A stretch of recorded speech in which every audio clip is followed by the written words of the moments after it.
जय श्री कृष्णा। मारवाड़ी गीत भजन व्रत कथा में आज आपका स्वागत करती हूँ।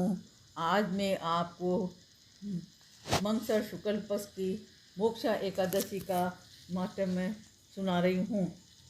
युधिष्ठिर बोले, देव देवेश्वर, मैं पूछता हूँ, माघ शीर्ष मास के शुक्ल पक्ष में जो एकादशी होती है उसका क्या नाम है, कौन सी विधि है तथा उसमें किस देवता का पूजन किया जाता है।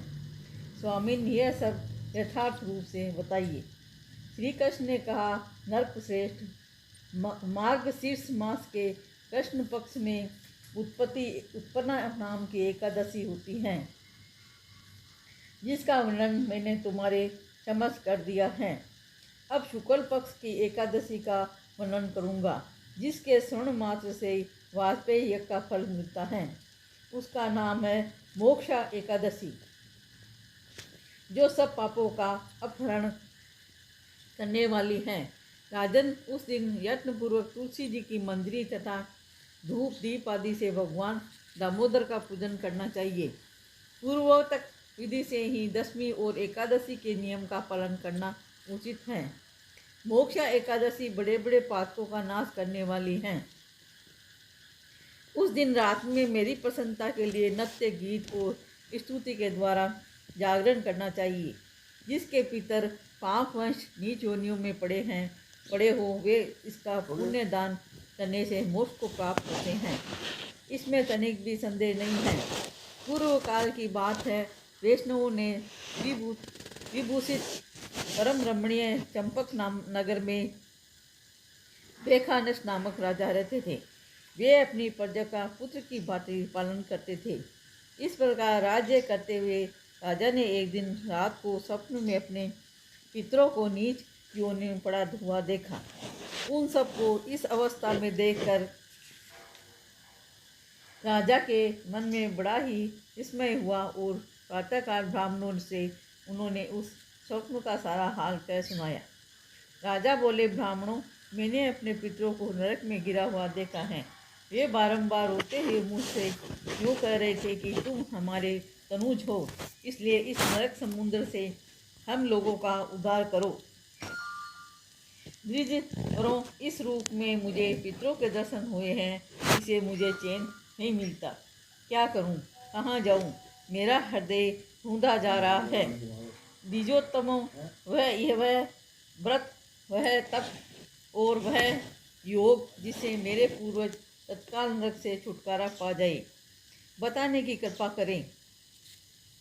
मुझ बलवान एवं साहसी पुत्र के जीते जी मेरे माता पिता घोर नरक में पड़े हुए हैं, अतः ऐसे पुत्र से क्या लाभ है।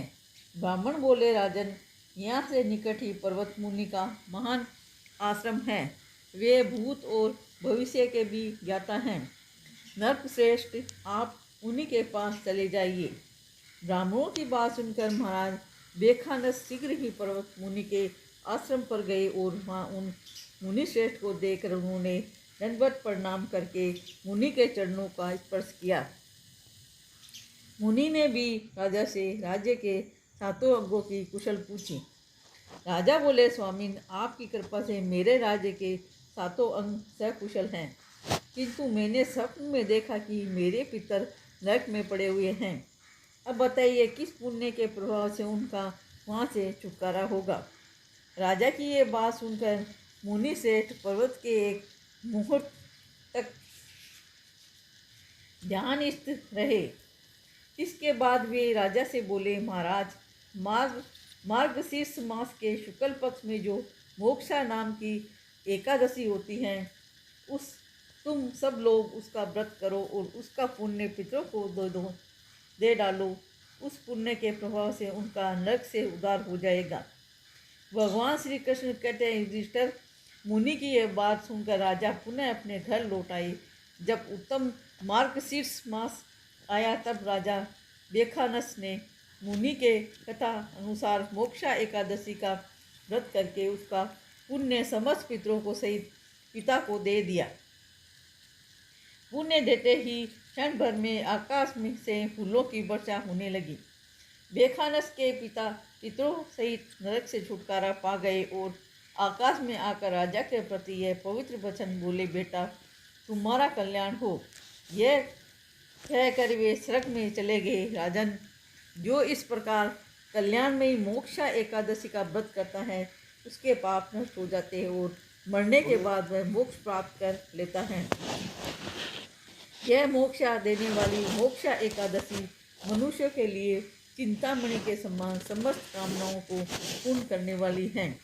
इस महात्म्य के पढ़ने और सुनने से वाजपेयी यज्ञ का फल मिलता है। बोलो विष्णु भगवान की जय।